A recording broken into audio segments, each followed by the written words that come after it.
কাঁঠাল থেকে যে এত সুন্দর গুড় তৈরি করা যায় আগে আমার জানা ছিল না। নিজের চোখে নিজে বিশ্বাস করতে পারছি না।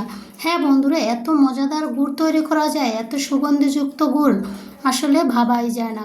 কাঁঠালের গুড় না খেজুরের গুড় কিছুই বুঝতে পারছিলাম না, এত মজাদার, এতটাই আমি। তো বন্ধুরা, আশা করি তোমরা সবাই ভালো আছো, যে যেখান থেকে দেখছো সবাই সুস্থ শরীরে আছো, আর আমিও ভালো আছি। আজকে একটি দারুণ রেসিপি তোমাদের সাথে শেয়ার করতে চলে এসেছি। এই রেসিপিটি আশা করি বন্ধু তোমাদের অনেক অনেক ভালো লাগবে। আর আমার এই সুন্দর রেসিপিগুলো দেখার জন্য চ্যানেলটা সাবস্ক্রাইব করে দিয়ে পাশে থাকা বেল আইকনে প্রেস করে দিও আমার নিত্য নতুন ভিডিওগুলো দেখার জন্য। আর বন্ধু, তোমাদের একটু ভালোবাসাই তো আমার অনুপ্রেরণা। তোমরা ভালোবাসা দিলেই তো আমি এগিয়ে যেতে পারবো। তাই সবাই আমার রেসিপিটি দেখো, দেখবে কতটা ভালো লাগে। আমিও জানতাম না যে এত সুন্দর একটি রেসিপি তৈরি করা যাবে। প্রথমে কাঁঠালটা আমরা উঠিয়ে নিয়েছি। আজকের এই কাঁঠালটা এতটা মিষ্টি ছিল আর সুস্বাদুও ছিল, খেতে কিন্তু দারুণ।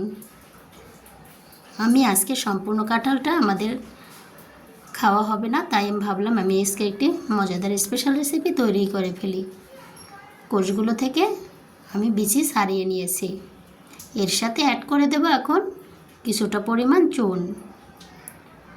এই চুনটা দিলে কাঁঠাল থেকে রসটা তাড়াতাড়ি বেরিয়ে আসবে, আমাদের কাজটা অনেক সহজ হয়ে যাবে। কাঁঠালের পরিমাণ অনুযায়ী চুনটা দিতে হবে, বেশি দিতে হবে না, সামান্য দিলেই হবে। এই যে দেখো আমার রস ছেড়ে দিয়েছে। কাঁঠালটা কিভাবে আমি কচলিয়ে নরম তুলতুলে করে ফেলেছি। এটাকে রেস্টে রেখে দিতে হবে 1 ঘন্টার মতো। কম রাখলেও সমস্যা হবে না, বেশি রাখলেই ভালো হয়, রসটা তাড়াতাড়ি সুন্দরভাবে বেরিয়ে আসে। পিওর রসটা পাওয়ার জন্য এটা একটু বেশি টাইম রাখতেই হবে। আর কাঁঠাল থেকে আমার সম্পূর্ণ রসটা ছেড়ে দিয়েছে। এখন চলে যাব মূল প্রসেসে। এটা আমাদের ছেঁকে নিতে হবে। কাঁঠালের রসটা শুধু বের করে নেব, ছোকলাটা আমরা ফেলে দেব। অল্প অল্প করে এই কাঁঠালটা আমরা এই নেটের ভিতরে নেব, আর নেট থেকে সুন্দর করে চিপড়িয়ে রসটা বের করে নেব। রসটা বের করার জন্য এই নেটটাই পারফেক্ট। এই নেটগুলো নিলে কি হয়, রসটা দ্রুত বেরিয়ে আসে, সময়টাও বেঁচে যায়, কষ্টটাও কম হয়। আমি এটার ভিতর রাখতেই রসটা ঝরঝরিয়ে পড়ে যাচ্ছে, রসটা দ্রুত বের করতে পারবো। অল্প অল্প করে কাঁঠাল নিয়ে নেটটা মুছড়িয়ে নিতে হবে। তারপরে এর মুখটা বন্ধ করে দিয়ে কাঁঠালের উপরে চাপ দিলেই রসটা ঝরঝর করে পড়ে যাবে।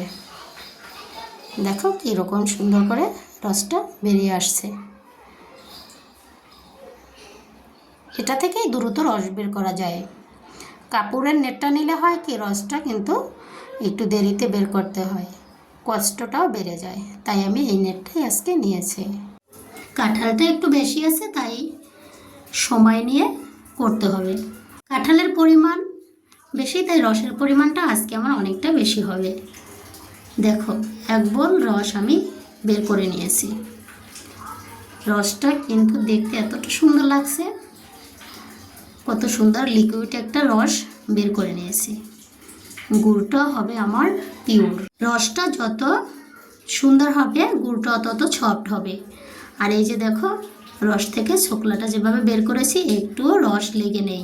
চলো বন্ধুরা, কাঁঠালের রস থেকে আমরা গুড়টা কত দ্রুত সুন্দর করে তৈরি করে নিতে পারি। কড়াই বসিয়ে দিয়ে কাঁঠালের রসটা দিয়ে দিলাম। এটাকে আমাদের এখন নেড়েচেড়ে অনেকটা সময় রান্না করতে হবে। আজকের অনেকটা পরিমাণ রস বের করে নিয়েছি, অনেকটা পরিমাণ গুড় তৈরি হবে।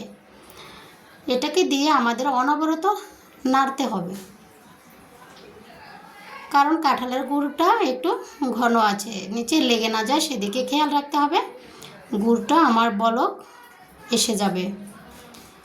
এই যে দেখো আমার গুড়টা বলক চলে এসেছে, উপর থেকে একটা ফেনার মতো বেরিয়েছে। এটা যত নাড়বো আমরা ফেনাটা তত পাতলা হয়ে যাবে। আর যখন পাতলা হয়ে যাবে, কিছুটা পরিমাণ ফেনা পাশে জমে যাবে, সেটাকে উঠিয়ে ফেলে দিতে হবে। আমি আস্তে করে সবগুলো ফেনাই উঠিয়ে ফেলে দেব।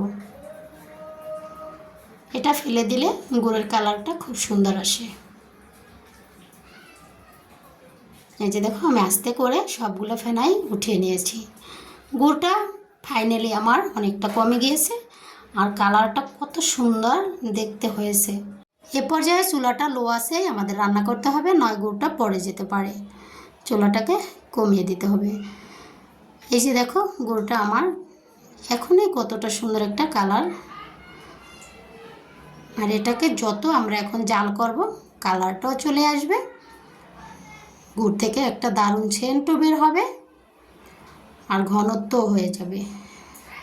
ফাইনালি দেখো গুড়ের ঘনত্বটা কত সুন্দর, কত মোলায়েম দেখতে লাগছে। আমিও ভাবতে পারিনি আসলে আজকে পারফেক্ট গুড়টা আমি এত সুন্দর সহজে তৈরি করে নিতে পারবো। আর এই গুড় থেকে এত সুন্দর একটা সেন্ট বের হয় তখনই মন চাবে খেতে। আমার এক বান্ধবী এসেছে আমার গুড় তৈরি দেখার জন্য, তাকে আমি দিলাম টেস্ট করার জন্য। সে টেস্ট করেই বলবে আসলে গুড়টা কেমন হয়েছে। গুড়টা আজকে আমি একটু ঘন রাখবো, পাতলা তৈরি করব না, ঘনত্বটা একটু বেশি রাখবো, সেই জন্য আরেকটু বেশি আমি জাল করে নেব। এভাবে গুড়টা নামিয়ে নেওয়া যায়, কিন্তু আমি আরেকটু ঘন করে নেব। গুড়টা একটু ঘন থাকলে সংরক্ষণও কিন্তু বেশি দিন করা যাবে, সহজে এটা নষ্ট হবে না, অনেক দিন ধরেই আমরা খেতে পারবো। তাই গুড়টা আমি আজকে একটু ঘন রাখবো। আমার বান্ধবী গুড়টা টেস্ট করে বলল, বান্ধবী অনেক মজা হয়েছে তোমার গুড়টা। আমি বলি সত্যি তো? হ্যাঁ সত্যি, তোমার গুড়টা আজকে দারুণ হয়েছে, আমিও তৈরি করব। আমি বেশ ভালো তো, একজন একটা দেখে যে আরেকজন তৈরি করতে পারে, জিনিস অপচয় না হয়, প্রাকৃতিক একটা জিনিস পেয়ে যায়, এর থেকে ভালো আর কি হতে পারে।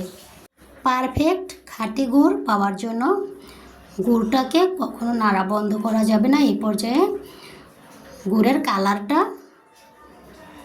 ঠিক রাখতে হবে আমাদের। যদি কোনোভাবে গুড়টা নিচে লেগে যায় কালারটা নষ্ট হয়ে যাবে, সেজন্য গুড়টাকে অনবরত নেড়ে চেড়ে রাখতে হবে।